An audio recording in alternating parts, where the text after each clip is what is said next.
Greetings. Hi, I'm Dr. Walter Jacobson, a board-certified psychiatrist. Okay, so in one of my tweets or posts, I mentioned a while back that you should avoid toxic people, places, and circumstances. And someone responded saying, well, sometimes it's not possible to avoid toxic people. They're there. Well, what do you do? Okay, so here's the deal.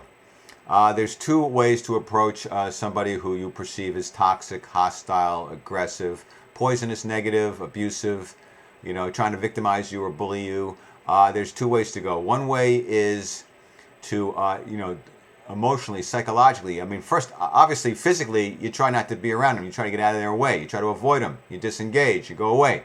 You don't have anything to do with them. But if they're there, then the one way to go is to try to neutralize them in your mind. Okay, it's kind of like there's sticks and stones, but names can never harm me. If they're trying to throw crap at you, judgments at you, criticism, negativity, you don't have to own it. You don't have to buy it. You tell yourself, I know who I am. I'm okay with who I am. I don't need to buy into any of this stuff that they're throwing at me and trying to label me with, or trying to make me feel bad about, or trying to make me feel guilty about, or trying to manipulate me. I don't need to buy into any of it. I know who I am. I like who I am. I've done nothing wrong. This is their problem. This is their projections. This has nothing to do with me, actually. I'm cool. I'm fine. I can give them no power. I give them no power to affect me, to upset my emotional equilibrium. I give them no power. Okay, that's one way to go. Now, another way to go, and this is a tougher way to go, but certainly when this happens, it's quite miraculous and quite wonderful, and that is you try to neutralize them by bringing them up to your vibration. And this goes back to what I've talked about in the past called, in terms of, there's another way to look at this. When you see somebody coming at you with abusive or toxic or yelling or negative or judging you, you can perceive it as a call for love.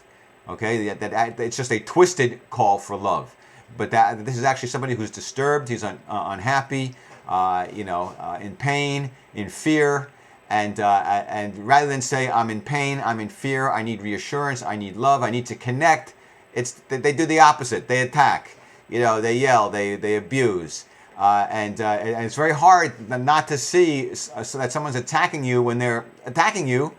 But that's the whole key to this, to try to, in everything. If we recognize that everything that people do is either an expression of love or a call for love, the only appropriate response in any situation is to extend love. Because if they're calling out for love, even in the most sick and perverse ways, what you need to do is give love.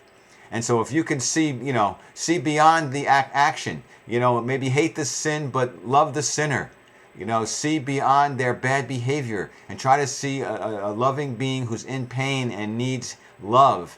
And you try to be compassionate. You try to see the good in them despite how they're behaving. And if you can do this, if you can release your harsh judgment of them, if you truly can do what I just said, you will see a miraculous transformation, an elevation of their state to a higher state. And they'll experience some cognitive dissonance. You can kind of see them going, well, I don't understand. I'm attacking them, but now I'm feeling calm and bliss and a good feeling about this person. I don't know why that should be. They don't get it, but they are transformed. Very difficult to do, a very high principle and process, but it's something to think about. It's something to practice. You can heal relationships and ultimately heal the planet. So that's it for today. How to deal with toxic people. Take care. See you next time. Peace be with you. Bye-bye.